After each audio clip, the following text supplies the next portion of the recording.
for U.S. President is Marianne Williamson. She's a best-selling author, lecturer, activist, and Democratic candidate for President of the United States. She's worked with thousands of individuals as well as large and small groups in transforming crisis into opportunity.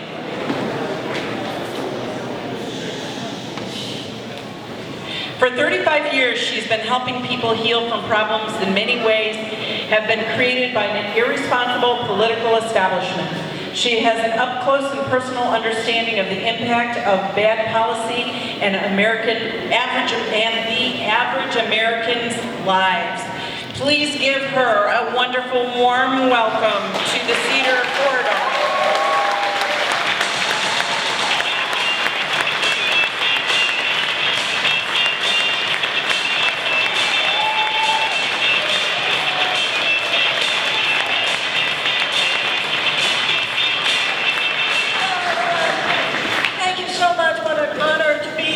Thank you, First District Democrats of Iowa. Thank you, Catherine Chris. Thank you. I want to talk to you tonight about how we're going to beat Donald Trump.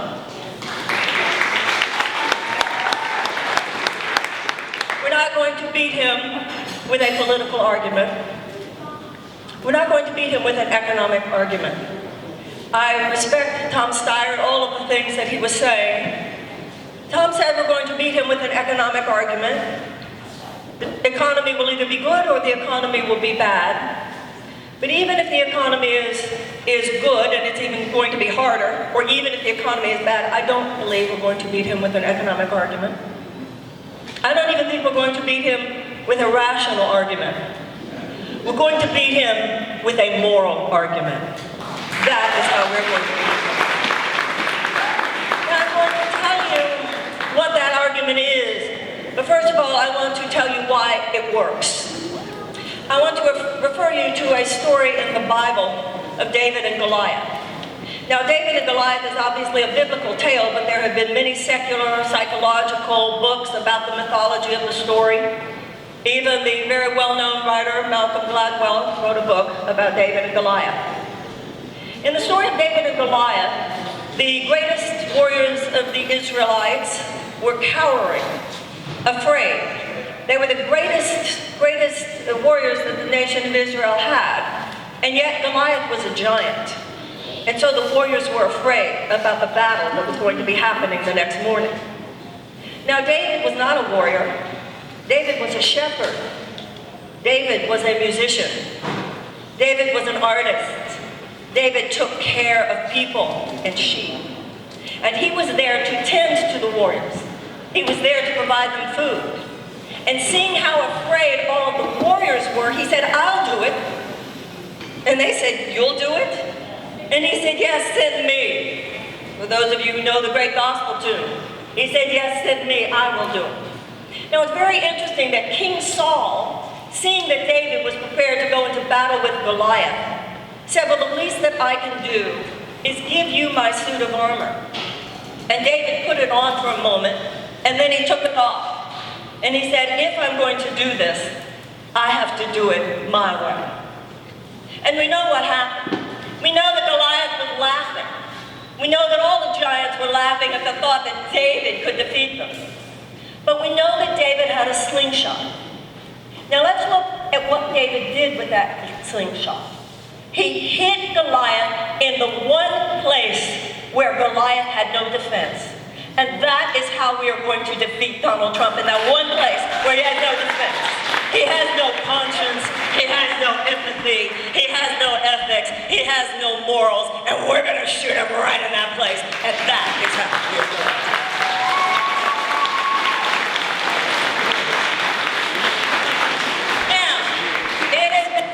Quite a few Democrats that the president's policies are immoral. And I agree with that. But in every other area, the Democrats understand that it's not enough to just say what we're against, we also have to say what we're for. So on the moral argument, the same is true. We can't just say the president's policies are immoral. We have to stand for a moral politics. And that is why I'd like to present to you the 4 pillars of my campaign, which I believe are the pillars of a moral politics. One has to do with economics. The same economics that most Democrats have and that all progressive Democrats have. 40 years ago, we transitioned into an amoral economic capitalism, an amoral economic system, which posits that a corporation's fiduciary responsibility to its stockholders matters before and above any other moral or ethical concern, at the expense even of other stakeholders. So as long as the stockholders got their money, that was all theoretically that the American corporation was supposed to have to care about, even if it's at the expense of the workers, even if it's at the expense of the community, even if it's at the expense of the environment. And in a way, all Americans are stakeholders in what happens in corporate America. That amoral economic system, as we well know, as every Democrat is clear about, has corrupted our government. It has corrupted our government because of the undue influence of money, and it has hijacked America's value system. And that is why the politics of the Democrats have got to stand not only for the economic argument, but for the moral argument, and take a stand for the injustice, the moral obscenity of an economic system that does more to help the rich get richer and makes it harder for everybody else to even make it through the day. That is a moral wrong. It is not only an economic injustice, injustice itself is immoral. We want love, and where there is no justice, there is no love. Now the second pillar, that is why, of course, like every other Democrat, I want to repeal the 2017 tax cut, 83 cents given to the very richest among us and the very richest corporations. Why I want to put back in the middle class tax cut. It's why I want to stop those subsidies, $26 billion to oil and gas in 1 year to fossil fuel companies. Ladies and gentlemen, this is immoral. This is wrong. This is why we need to have the $15 an hour minimum wage, because it's immoral to make people work 2 and 3 jobs in the richest country in the world in order for them to even get a modest 2-bedroom apartment. That is why we must do all of the things that we know must be done in order to bring economic fairness to the people, because it is immoral. An amoral economic system has and always would have immoral consequences. We stand on the moral argument.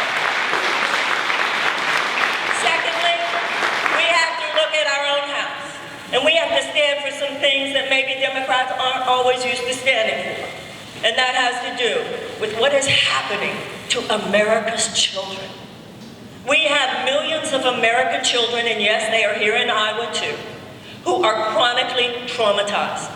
We have millions of American children who go to school every single day in schools that don't even have the adequate school supplies with which to teach a child to read.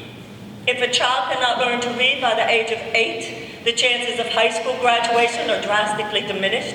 The chances of incarceration are drastically increased. Millions of these children are hungry, ladies and gentlemen. We have 43 food insecure people in this country. The Democrats should be saying we will end poverty. The Democrats should be saying we will end hunger in America. It is the moral thing to do. We have elementary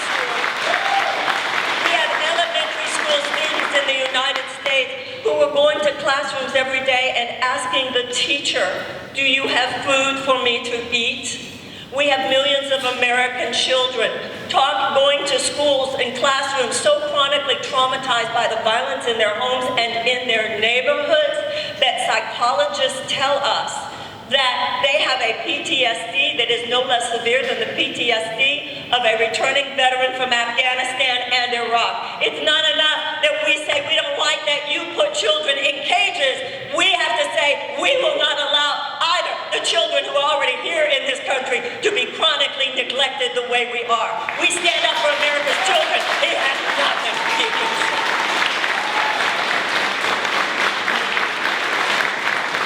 Moral politics is we will stand up for reconciling America with our past.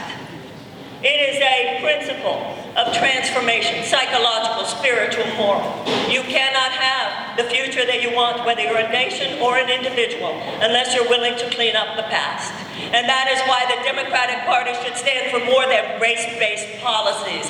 We should stand for genuine atonement. We should stand for reparations. We should stand for reparative justice, not only to the descendants of slaves, but also reparative measures with the Meskwaki and other Indian tribes throughout this country. And I'll say to this president, Mr. President, the first thing I'm going to do when I get in that office is take down that picture of Andrew Jackson. It is an insult. He will have nothing to say. And the fourth has to do with our national security. This man, for the sake of $350 billion in an arms sale to Saudi Arabia, in a way that would make our grandparents roll over in their graves, ladies and gentlemen, we are providing, for the sake of that $350 billion in arms sale, we are participating through aerial support in a genocidal war in America. We are doing this. We are participating in a genocidal war that the Saudis are prosecuting against the Yemenis. Tens of thousands of people have died, including children. Where are the Democrats, ladies and gentlemen? That is immoral. We stand for the moral thing to do. We will bring moral leadership back.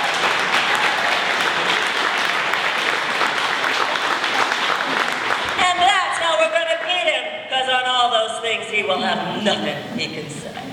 And I believe that there are people all over this country who believe that the moral core of America, and by the way, this is not just Democrats. This is not just lefties. There are people who are conservative, there are people who are liberal.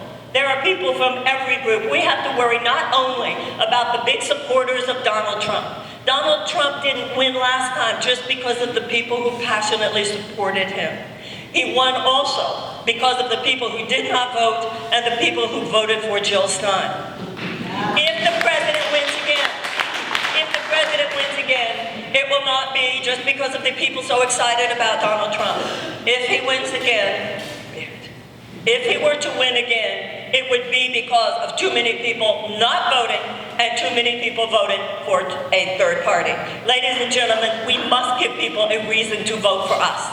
If all we talk about is how qualified we are, we were qualified last time and we lost the election.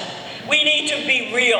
We need to be deep. We need to be honest. We need to talk about the fact that America is involved in passive child neglect of millions of American children. We have to talk about the fact that we have allowed our moral leadership to completely be eroded. We have to talk about the fact that there's a deep psychic underbelly regarding race, regarding Native Americans. We should not be afraid of the truth. Because let me tell you something, ladies and gentlemen, when we speak with conscience and we speak with genuine moral principle, you come out every time a Democrat.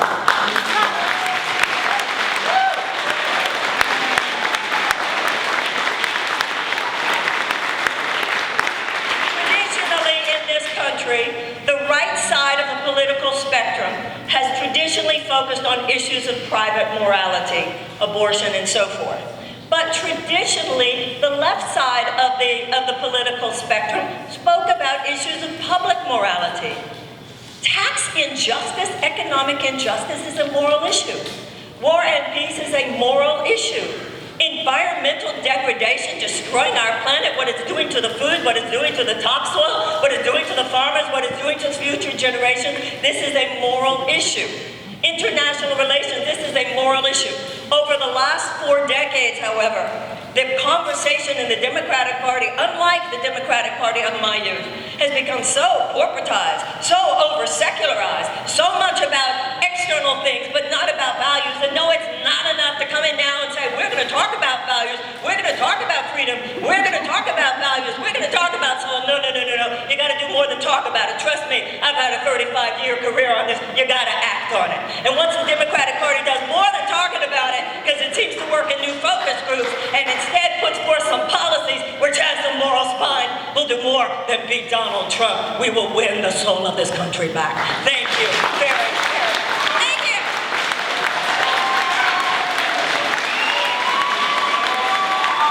Thank you so much. Thank you.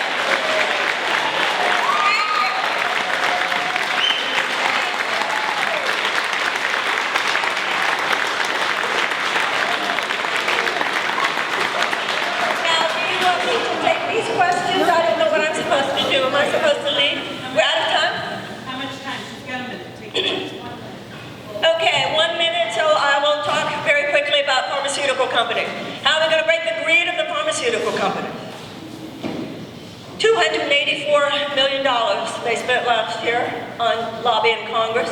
To give you a sense of what that means, fossil fuel companies lobbied Congress last year to only $125 million in comparison. We have 2 full-time pharmaceutical company lobbyists for every member of Congress. And you know as well as I do, they're not there doling out all that money just to be nice. They want a quid pro quo. And they got their quid pro quo when they got our own congresspeople to act against our interests by declaring several years ago that the U.S. government could not negotiate with Big Pharma to lower drug prices. That needs to end. And for that, we're going to need more than a Democrat in the White House. We're going to need Democrats in the House and Democrats in the Senate.